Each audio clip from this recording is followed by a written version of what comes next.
Ayub terkena penyakit, Allah uji beliau dengan penyakit semacam lepra begitu, semacam penyakit kulit, seluruh tubuhnya dimakan ulat.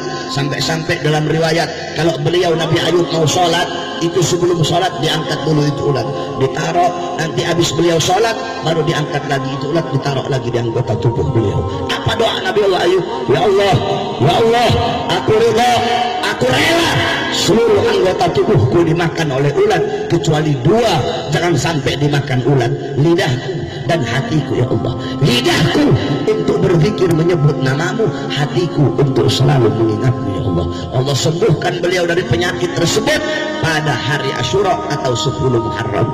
Allah memberikan kerajaan kepada Nabi Sulaiman pada hari Asyura. Allah menyelamatkan Nabi Musa dan menenggelamkan Fir'aun pada hari Asyura. Allah menyelamatkan Ibrahim pada hari Asyura.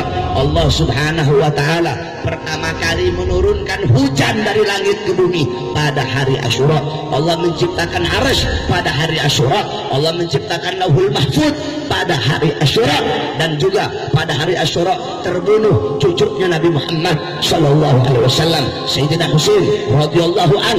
Beliau wafat, beliau mati syahid, beliau dibunuh, beliau meninggal, beliau dipenggal kepalanya pada hari Asyura.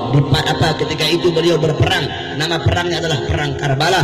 Beliau dibunuh oleh Shimr bintil Jausan, oleh seseorang yang mengaku sebagai umat Nabi Muhammad sallallahu alaihi wasallam.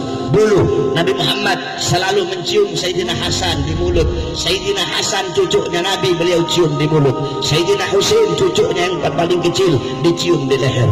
Kemudian Sayyidina Husain mengadu kepada ibunya, yaitu Sayyidatuna Fatimah, wahai Umi, kenapa Hasan kakek cium di mulut sedangkan aku kakek cium di leher?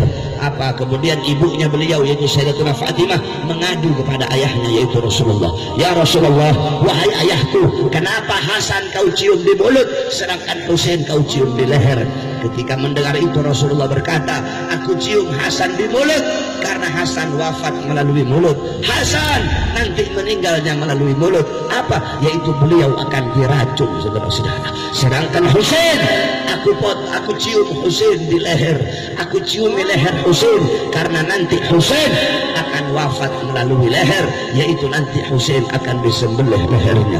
Jibril turun memberi kain kafan, satu untuk Nabi Muhammad, satu untuk Sayyidatuna Fatimah, satu untuk Sayyidatuna Khadijah, satu untuk Sayyidina Ali, satu untuk Sayyidina Hasan. Nabi nanya, ya Jibril, mana untuk Husain? Kenapa hanya untuk kami? Kenapa tidak ada kain kafan untuk Husain? Apa jawab Jibril? Ya Rasulullah, Husain wafat tidak akan dikafani. Husain wafat sebagai syahid dan dia tidak butuh kain kafan. Makanya Sayyidina Husain beliau wafat pada tanggal 10 Muharram. Satu anak beliau, semua anaknya wafat ketika perang itu. Ali al-Asghar, Ali al-Awsat, Ali al-Akbar. 3 anak laki-lakinya wafat. Ali al-Asghar masih bayi. Ketika itu beliau bawa di hadapan musuh dan beliau berkata, wahai para musuh-musuh Allah, dari tadi pagi sampai sekarang anakku menangis kehausan. Tidakkah kalian punya peri kemanusiaan? Tidakkah kalian punya rasa kasihan? Izinkan aku untuk melewati barisan kalian untuk mengambilkan air minum di sungai tersebut untuk anakku ini. Tiba-tiba ada sebuah anak panah dari kawanan musuh. Ada anak panah yang mengenai leher Ali al-Asghar yang ketika itu masih bayi.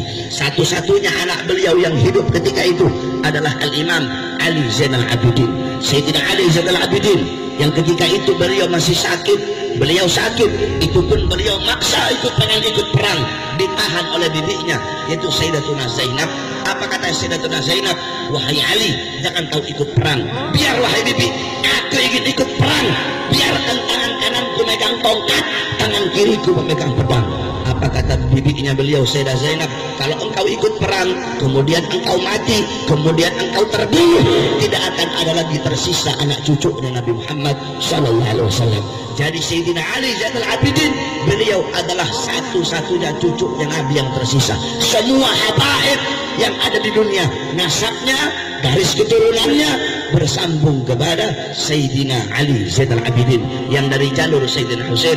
Adapun yang dari jalur Sayyidina Hasan ada banyak sambungannya, ada dari Hasan al-Akbar, ada dari Hasan al-Muthanna. Nah, beliau Sayyidina Husain wafat pada hari Asyura atau 10 Muharram. Oleh karena itu hidupkanlah hari-harimu di bulan Muharram, khususnya 10 Asyura, untuk beribadah kepada Allah, untuk berbuat taat kepada Allah Subhanahu wa taala. Mudah-mudahan kita mendapatkan keberkahan dari bulan Muharram. Amin amin ya rabbal alamin.